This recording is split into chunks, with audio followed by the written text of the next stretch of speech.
الحمدللہ رب العالمین والصلاة والسلام علی سید الانبیاء والمرسلین اما بعد فاعوذ باللہ من الشیطان الرجیم بسم اللہ الرحمن الرحیم۔ مکتبہ فکر دیوبند کے معروف مفتی تقی عثمانی صاحب کا یہ 4 جلدوں میں فتاوی شائع ہوا ہے، فتاوی عثمانی کے نام سے۔ اس کی پہلی جلد کے صفحہ نمبر 91 پہ مفتی تقی عثمانی صاحب نے اہل سنت و جماعت مکتبہ فکر بریلوی کے حوالے سے ایک عربی استفتاء کا عربی کے اندر جواب دیا، جس جواب کے اندر تقی عثمانی صاحب نے اہل سنت و جماعت بریلویوں کے حوالے سے کچھ خلاف واقعہ باتیں کی ہیں اور مغالطات دینے کی کوشش کی۔ اسی طرح کی کوشش معروف دیوبندی مفتی طارق مسعود صاحب نے بھی کی کہ انہوں نے یہ ثابت کرنے کی کوشش کی کہ دیوبندی اور بریلوی کے اندر ان چیزوں کا فرق ہے، جبکہ حقیقت یہ ہے کہ بنیادی طور پہ بریلویوں اور دیوبندیوں کے مابین جو اصلی فرق ہے، بنیادی فرق ہے، وہ ہے اکابر دیوبند کی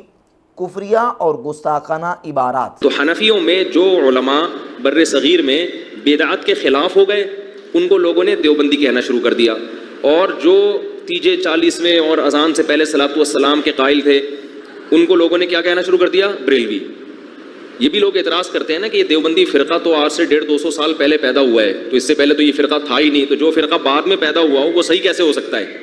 اصولی طور پر تو بات صحیح ہے کہ جو فرقہ ہی پہلے نبی کے دور میں تھا ہی نہیں وہ صحیح کیسے ہو گیا؟ تو خوب سمجھ لیں، نہ دیوبندی تھے نہ بریلوی، حنفی تھے۔ حنفیوں میں جو تیجے 40ویں کے قائل ہیں ان کو لوگ بریلوی کہتے ہیں، جو تیجے 40ویں کے قائل نہیں ان کو لوگ کیا کہتے ہیں؟ دیوبندی کہتے ہیں۔ سردست میں تقی عثمانی صاحب کے فتوے کی طرف چلوں گا۔ تقی عثمانی صاحب نے اپنے اس فتوہ کے اندر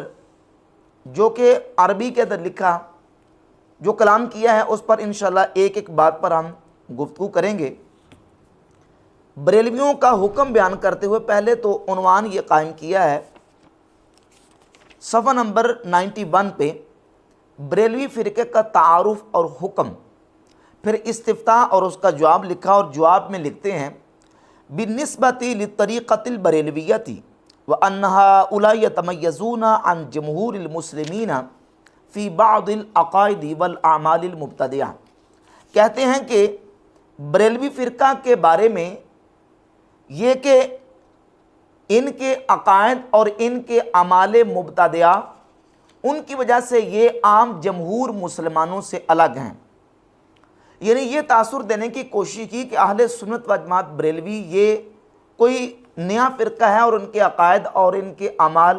یہ بالکل عام جمہور مسلمانوں سے الگ تھلگ ہیں، جبکہ یہ بالکل ایک حقیقت کا صریح انکار ہے۔ اہل سنت و جماعت بریلویوں کے عقائد اور اعمال بحمد اللہ تعالیٰ وہی ہیں جو قرآن و سنت، صحابہ اہل بیت اور امت کے اسلاف